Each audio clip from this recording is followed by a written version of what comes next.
Okay, so I am coming to you guys just a couple days after Easter, or Easter here, it's still the day after Easter in the US. And I just felt like, even though I've been going chronologically through wives and moms of the Bible, which I think is truly, truly important because of how our culture has invalidated in many ways the role of the wife and mother who is at home. And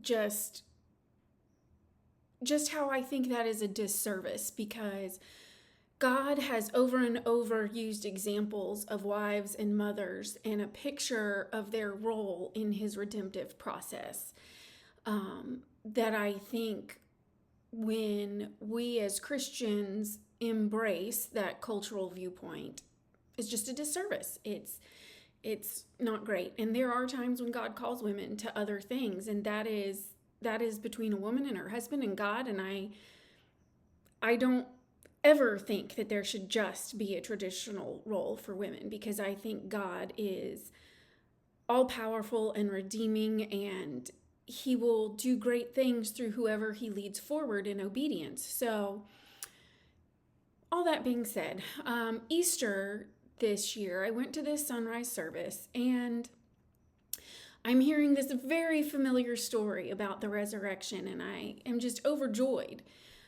as everything in the Bible points towards God's redemptive story in the use of Jesus. And when I was talking about Eve in one of my first two videos, I said how the very first prophecy about Jesus in the Bible comes after the fall, when God is reprimanding the serpent for his role in this, and how the offspring of woman will crush his head. And so that's just a beautiful picture. Well, I wanted to talk today, just very briefly, about the role of woman in Easter.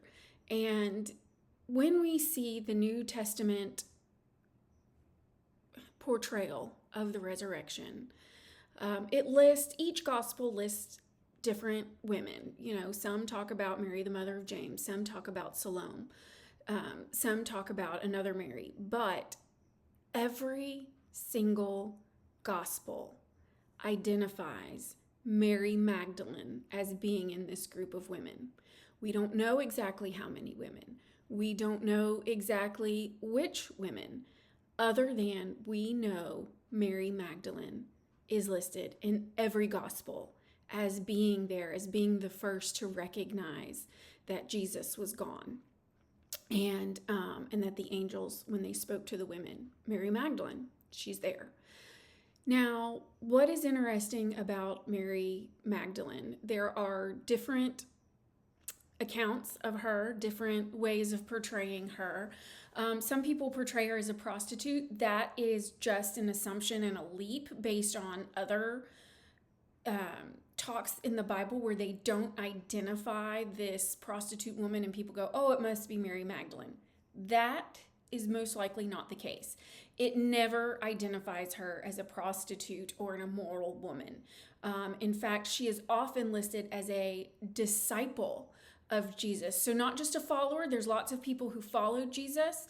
And he had hundreds or thousands that followed him around and wanted to hear his teaching, or wanted healed by him, or all these other things, or. But she is often listed with a few others, like Joanna and Susanna, as being inside this inner circle that follows Jesus. So she's not just a follower, she's a disciple. She's not an apostle, that was 12 men, but she's a disciple. So she's in this inner circle. She is identified as one of the women that gave resources, right? So there is a thought that Magdalene could be from Magdala, the city, or Magdala can be like a tower or an honorary title to say this is someone from a rich or prominent family, or a family that is in charge of the main industry or moneymaker of a biblical town.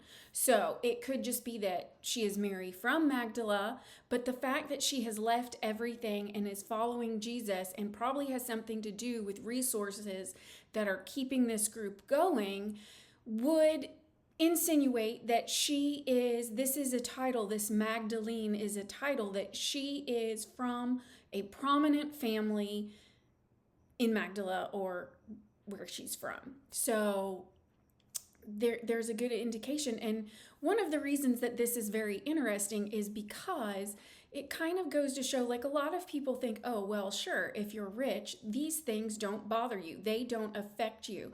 Some of these things that affect the poor do not affect the rich. And yet we know that she was rescued from 7 demons, right? She was rescued from 7 demons. 7 is a number of completeness in the Bible. So she is completely filled with these demons. She's identified most likely as having psychological disorders, having this shame being associated with, she is constantly tormented by demons. Constantly, right? Yet Magdalene, she most likely comes from this very prominent, wealthy family, which is showing Jesus didn't just come to the poor. He came to everybody, right? It's just those willing to follow him. And she leaves the comfort because he redeemed her from these 7 spirits. He cast them out of her, right? And that is mentioned multiple times too. So here is this woman. She has been tormented by demons. They have, talked to her, done all these things to her, just had her in complete agony. And she probably comes from a prominent, wealthy family. So this is not just the poor. The Bible makes very clear it rains on the just and the unjust. It rains on the rich and the poor.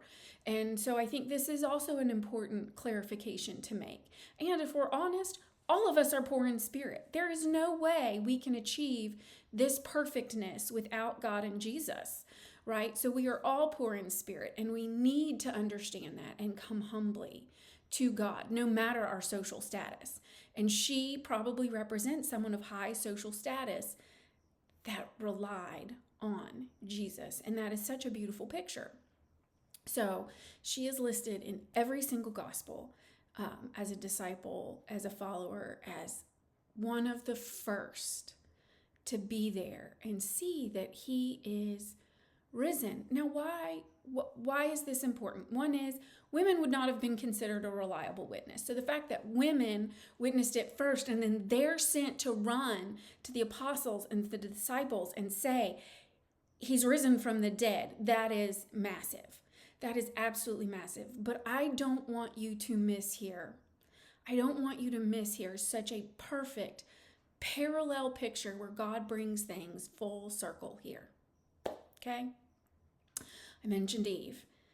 Eve spoke to the devil in the serpent, and the serpent deceived her and said basically like, oh, God just doesn't want you to know good and evil, and you could be like God if you ate this.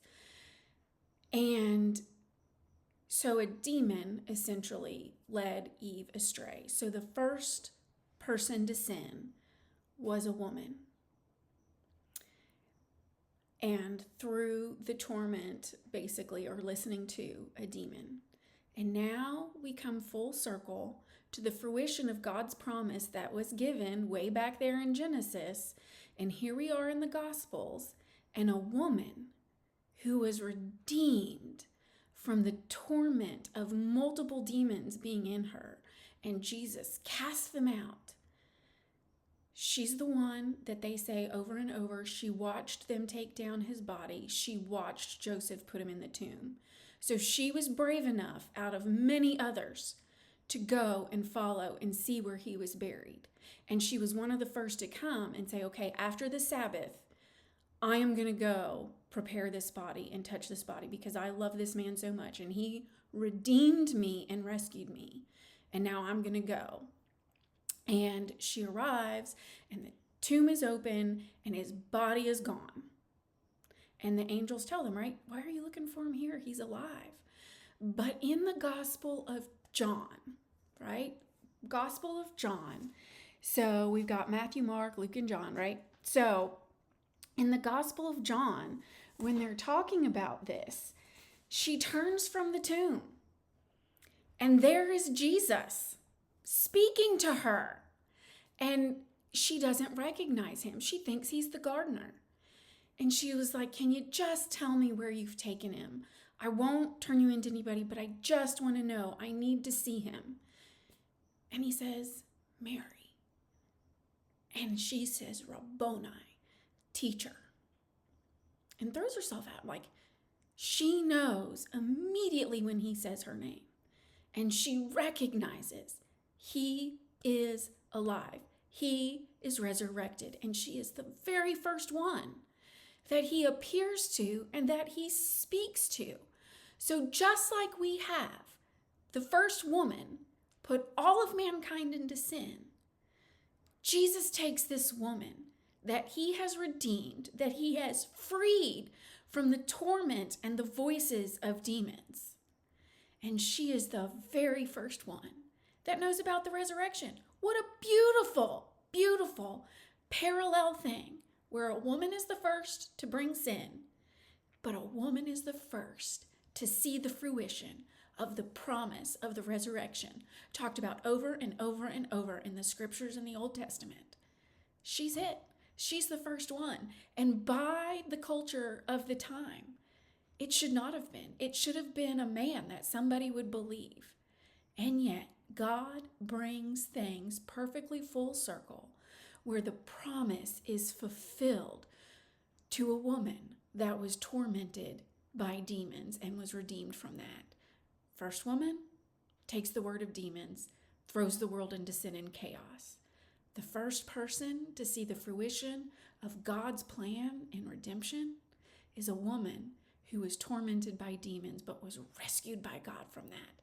And I just think that is so beautiful that it's full circle, that a woman is the first to see this resurrected Jesus when a woman was the first to bring sin to everybody.